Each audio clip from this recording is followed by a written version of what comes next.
Bonjour les amis et bienvenue sur une nouvelle vidéo de la chaîne Learn and Enjoy avec moi غزاله. سلام به همگی، امیدوارم حالتون خوب باشه. به یک ویدیو دیگه از چنل Learn and Enjoy همراه با من غزاله خوش اومدید. Aujourd'hui, nous allons apprendre des mots et des structures et des noms concernant l'amour et l'amitié. امروز میخوایم در مورد عشق و دوستی صحبت بکنیم. میخوایم یه سری کلمه، فعل و عبارت رو یاد بگیریم با هم دیگه که به ما کمک میکنه وقتی میخوایم در مورد عشق و دوستی صحبت بکنیم ازشون استفاده بکنیم. Bon, avant de se lancer dans le vif du sujet, n'oubliez pas de vous abonner ici et cliquez sur la clochette. C'est parti. Mes amis, suivez-moi et regardons ensemble le tableau sur lequel j'ai déjà écrit pour vous les mots amitié et l'amour. خب همراه با من باشید. میخوایم بریم با هم دیگه در مورد کلمات، فعل‌ها و قواعدی که برای صحبت کردن در مورد عشق و دوستی به کار میبریم صحبت بکنیم. Tout d'abord, c'est le terme amitié qui est en question. On va parler du thème l'amitié en trois catégories: les noms concernant ce thème, les verbes concernant ce thème et voilà les structures avec être ou avoir concernant le terme amitié. Bon, regardez bien d'abord, nous allons parler des noms. حالا بریم در مورد اسامی که به کمک اونها دوستانمون رو، کسایی که باشون رابطه دوستانه داریم صدا میکنیم ببینیم. Un ou une copain, copine. از این واژه برای هم دوستتون و هم دوست پسر یا دوست دخترتون میتونید استفاده کنید. اینجا منظور دوستیه که شما باهاش هم کلاسی هستید، رابطه دوستانه دارید. Un, une pote. این کلمه رو بین بچه ها، بین نوجوانا زیاد میشنوید و توی فیلم ها هم خب فرکانس زیادی داره. کلمه‌ای هست که فامیلیه، یعنی خودمونی محسوب میشه. Par exemple, vous dites mon pote, il est très intelligent. دوست من خیلی باهوشه. Un ou une amie. خب کلمه‌ای که خیلی آمون باش آشنا هستیم. Un ou une amie. دقت داشته باشید که برای کوپان تلفظ عوض میشه و کوپین خونده میشه، برای امی دیکته تغییر میکنه ولی تلفظش باقی میمونه. انمی، اونمی و اون پوت هم که یک شکل داره. Voilà, ça c'est concernant les noms qu'on utilise pour appeler quelqu'un qu'on aime.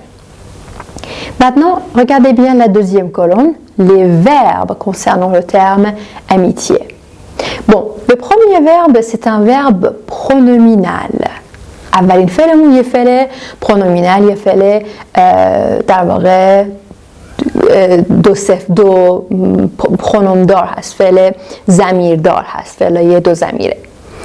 S'entendre bien avec یعنی با کسی تفاهم داشتن. Par exemple, vous pouvez utiliser ce verbe de cette manière. Moi et ma mère, nous nous entendons bien. یعنی من و مامانم با هم دیگه اوکییم، با هم دیگه میسازیم، با هم دیگه تفاهم داریم. Ou bien, moi et ma copine, nous ne nous entendons pas très bien. Ou je n'entends pas très bien avec ma copine. یعنی من با دوست دخترم مثلا خیلی یا با دوست پسرم خیلی رابطه خوبی ندارم، خیلی با هم تفاهم نداریم. S'entendre avec quelqu'un. استیمه معنی اینجا معنی احترام گذاشتن هست. حالا چون یه وقتی هست که شما این فعل رو در کانتکست دیگه میبینید، در معنای ارزیابی کردن میتونه باشه، ولی اینجا معنی احترام قائل شدن برای کسی است. استیمه، voilà. Et apprécier. Apprécier quelque chose, pardon, quelqu'un, ça veut dire en fait lui donner une certaine valeur. یعنی برای کسی ارزش قائل شدن یا اون رو به شکلی ستایش کردن. J'apprécie mes parents. من پدر و مادرم رو ستایش میکنم، براشون احترام زیادی قائلم. Et voilà le fameux verbe aimer. Vous pouvez utiliser ce verbe avec les différents en fait verbes: aimer bien, aimer beaucoup ou aimer tellement. Et voilà, ça, ce sont en fait, cette colonne, c'était composé des verbes qu'on utilise à l'égard du terme l'amitié. Et voilà les structures avec les deux verbes être et avoir dans la troisième colonne. توی ستون سوم همونطور که میبینید از فعلهای avoir و être به اضافه یک کلمه دیگه یا یک participe استفاده میکنیم. Bon, avoir de l'estime pour quelqu'un. یعنی برای کسی ارزش یا عزت و احترام قائل بودن. Avoir de l'estime pour. Par exemple, nous avons beaucoup d'estime pour notre professeur. یعنی برای استادمون احترام زیادی قائل هستیم. Avoir de la sympathie pour. یعنی با کسی همدردی کردن، احساس همدردی داشتن. Avoir de la sympathie pour quelqu'un. Être attaché à. دقت داشته باشید اینجا چون اتشه در واقع پارتیسیپس هست و مثل یک نوع صفت عمل میکنه ما باید حتما اکور داشته باشیم چه تطابق با سوژمون در واقع از لحاظ جنسش چه از لحاظ نوم یا از لحاظ شمارش یعنی جمع باشه یا مفرد باشه دونک être attaché بنابراین ممکنه شما وقتی میگید elle est attachée à son père attaché اینجا حتما اون او رو داره و فمیننش رعایت باید بشه و سنگولی بودنش مفرد بودنش هم همینطور être attaché à quelqu'un la préposition ici c'est très important la préposition c'est à il est attaché à sa maman être proche خب خواهید در مورد خودتون و مثلا دوستتون صحبت بکنید nous sommes proches c'est tout ما با هم نزدیکیم nous sommes proches être proche être complice complice به معنی همکار شریک یا بعضی وقتا شریک جرم هم هست یعنی من و دوستم با هم شریک جرم هم دیگه هستیم با هم دیگه همه کار میکنیم رفیق پایه من هست être complice اینجا هم دقت داشته باشید که حتما اکار یا تطابق باید انجام بشه nous sommes complices moi et mon ami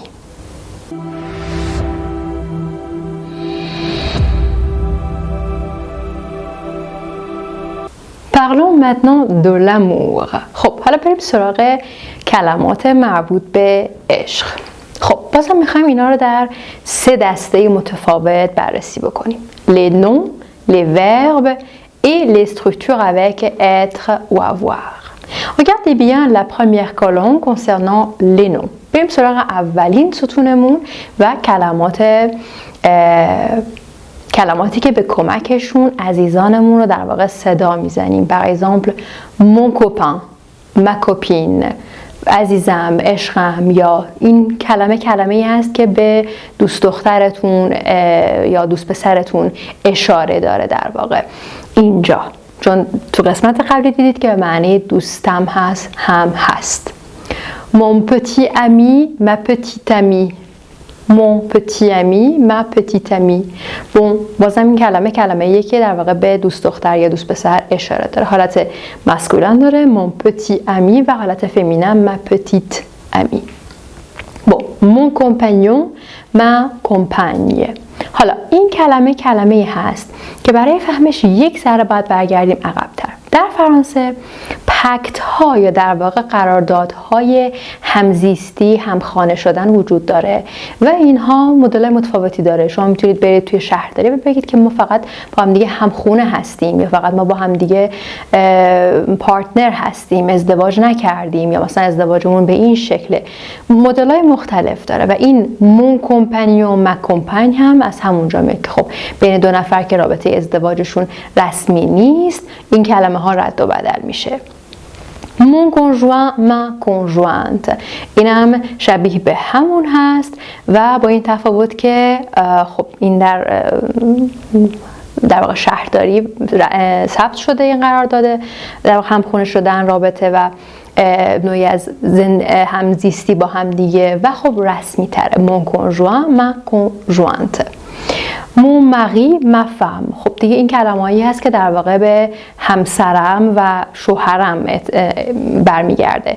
mon mari حالت مسکولنش هست، شوهرم، شوهر من، و ma femme همسرم به معنی در حالت فمینن استفاده میشه.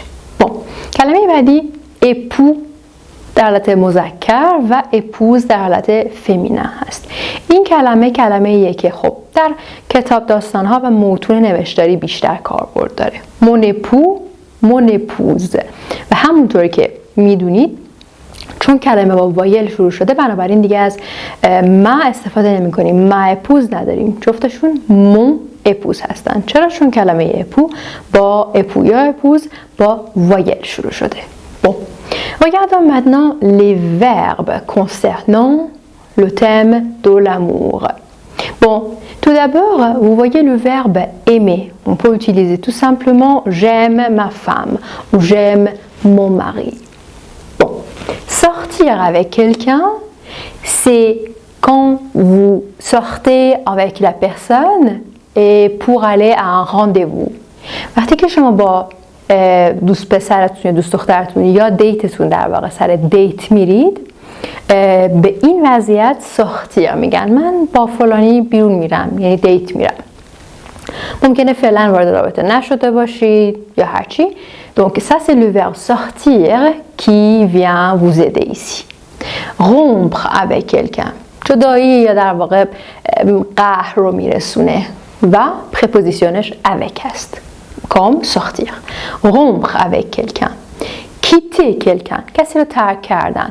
حالا وقت میتونید برای زن و شوهر استفاده کنید، برای رابطه دوست پسر دوست دختر استفاده کنید، فرقی نمیکنه. l'important c'est que vous n'utilisez aucune préposition. quitter quelqu'un. se séparer.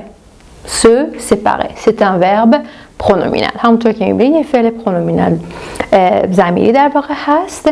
je me suis séparée de mon petit ami. یعنی من از دوست پسرم مثلا جدا شدم. je me suis séparée. divorcer quelqu'un یعنی کسی رو طلاق دادن. divorcer quelqu'un. ici le verbe divorcer aussi ne prend pas de préposition. haïr quelqu'un به معنای متنفر بودن. شما میتونید از فعل detester استفاده بکنید ولی تفاوتشون توی درجهشون هست.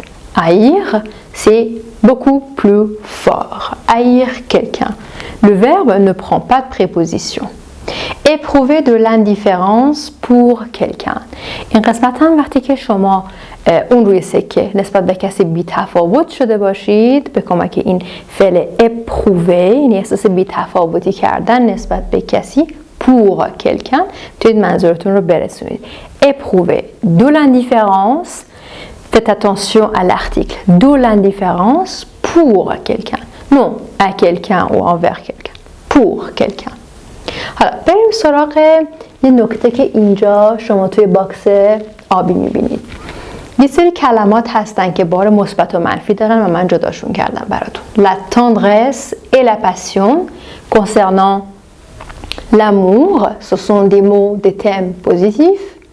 et la jalousie, la rupture, la séparation, la haine, le divorce et le mépris concernant le thème de la haine et sont des termes en fait des idées négatives. خب اینا یه مطالبی هست، مفاهیم در واقع منفی هستن مثل حسادت، جدایی، باز هم حالا رupture و جدایی هم تقریبا هم معنی هستن. لعن، تنفر، لو دیورس، خب جدایی که در واقع بعد از طلاق رسمی اتفاق میفته. et le mépris ça veut dire تحقیر. mépriser quelqu'un ça veut dire تحقیر کردن کسی.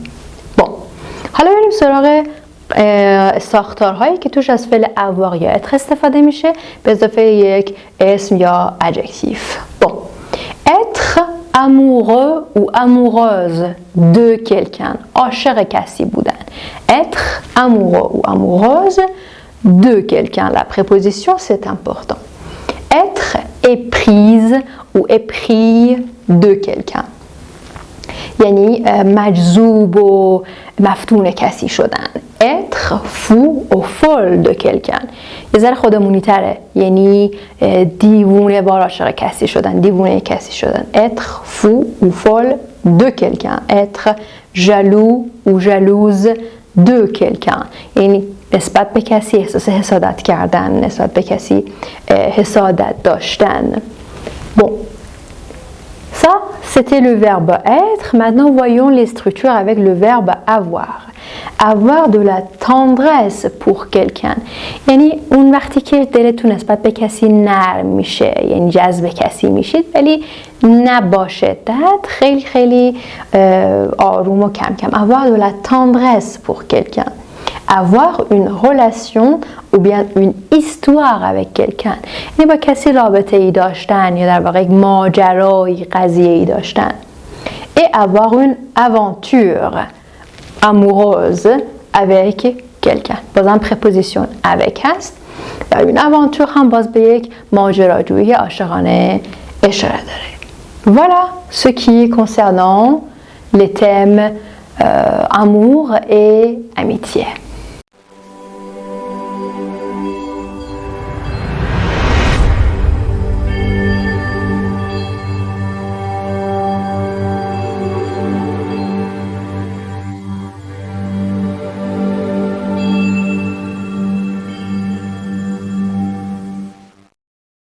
voilà une autre vidéo pour vous. این هم ویدیو دیگه برای شما. امیدوارم که ازش لذت برده باشید و براتون مفید بوده باشه. یادتون نره آخر ویدیو تمرین داریم، تمرین‌ها رو حل بکنید و جوابش رو توی ویدیوهای بعدی ببینید. برای ما کامنت بذارید و ما رو در شبکه‌های اجتماعی فالو بکنید. با عشق باشید تا ویدیو دیگه. au revoir.